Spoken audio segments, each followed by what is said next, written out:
Assalamu alaikum warahmatullahi ta'ala wa barakatuhu mutanen wannan gida mai albarka, Alkhairi Zaria TV YouTube channel. Kar a manta da subscribing, kar a manta da liking, sannan kuma da sharing. Yin subscribing ɗinka yana da matuƙar muhimmanci a wannan gida mai albarka.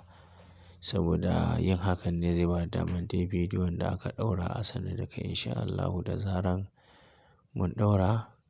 Idan ka yi subscribing sai ka danna ƙararrawar sanarwa, all notification shine zai ba da damar duk bidiyon da aka ɗaura a sanar da kai. Sannan kuma in ka yi liking shine zai ƙara mana ƙarfin gwiwa akan ƙara kawo wannan sirrika. Bayan kuma haka in kai inda hali kai sharing wa sauran al'ummar musulmi baki ɗaya su ma su gani su amfana da wannan dafa'i da aka saki a wannan gida. Sannan kuma bayan nan yana da kyau a ce ka yi ƙoƙari ka yi wannan sirri saboda sirri ne matuƙan amfani. Sirri na bismillah, kowa ya san bismillah. Mu al'ummar Manzon Allah Sallallahu Alaihi Wasallam mu ne Allah ya mallaka mana wannan ita. Tana da matuƙar muhimmanci a gare mu. Don haka sai mu riƙe wannan sirrika na bismillah da matuƙar muhimmanci saboda amfanonin zu. Yanzu zan yi bayani akan wannan sirri mai albarka, sirri na Bismillahirrahmanirrahim.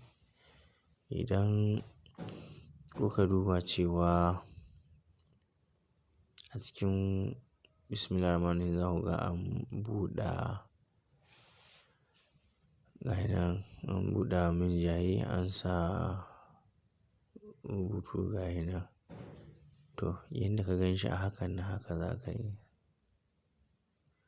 Yanda ka gan shi hakan nan haka za ka rubuta shi. Wannan sirri ne matuƙar amfani. Gashi nan sirri na samun alkhairi mai matuƙar muhimmanci. Kowa ya sani cewa kowa yana buƙatan Allah ya masa alkhairi da abubuwa da yawa. To wannan sirri ne na Bismillahirrahmanirrahim. Sirri ne na bismillah kuma sirrin bismillah ismullahil azim ne. Don haka yana da kyau ka yi ƙoƙari ka yi wannan aiki. Insha Allahu za ka yi matuƙar ga amfaninsa insha Allahu. Na farko yanda za ka yi amfani da wannan hatimi gashi nan an buɗe shi Bismillahirrahmanirrahim ne ga ta nan. Na farko za ka samu allonka da tawada mai kyau haka sai ka rubuta Bismillahirrahmanirrahim. In kuka duba za ku gani akan minjaye na wannan haƙarami ɗin na gaba an gani gashi nan an buɗe shi an sa wannan rubutun gashi nan ba wasali a ciki. To haka za ku bar shi. Allahumma arzuqna gashi nan dai za ku gani tare da kuma wani bismillah a ƙasan shi. A cikin minjayen da ka gan shi a rubuce a cikin minjayen nan haka za ka rubuta shi. Babu wasali gashi nan daga farko Bismillahirrahmanirrahim. Sannan kuma gashi an buɗe minjaye ƙwaya ɗaya an rubuta wannan aya ga ta nan tare da kuma bismillah a ciki kuma again an sake yi. To na farko kenan za ka rubuta wannan ismi ƙafa 19, ƙafa 19. Bayan ka rubuta wannan ismi ƙafa 19 za ka rubuta shi ne tare da wannan aya. Inna hadha rizquna ma lahu min nafad.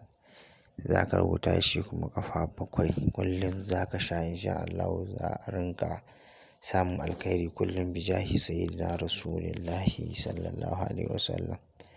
Wannan sirri muna saki ne fi sabilillahi saboda ƴan uwanmu musulmai da ke faɗin duniya baki ɗaya sassa da wuri sa muke saki.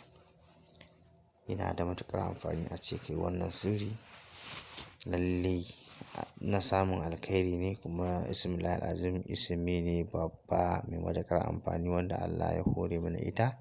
mu al'ummar Manzon Allah Sallallahu Alaihi Wasallam. Ga ta nan za ka rubuta wannan Bismillahirrahmanirrahim ga nan an buɗa min jaye an sa rubutu ga ina tsakiya.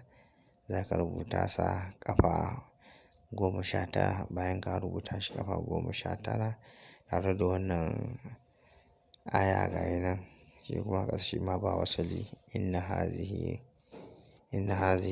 haza la rizquna ma lahu min nafad. Shi kuma ƙafa 7 kullum insha Allah za a rinƙa samun alkhairai kullum insha Allah. Kar a manta da subscribing da kuma liking da share.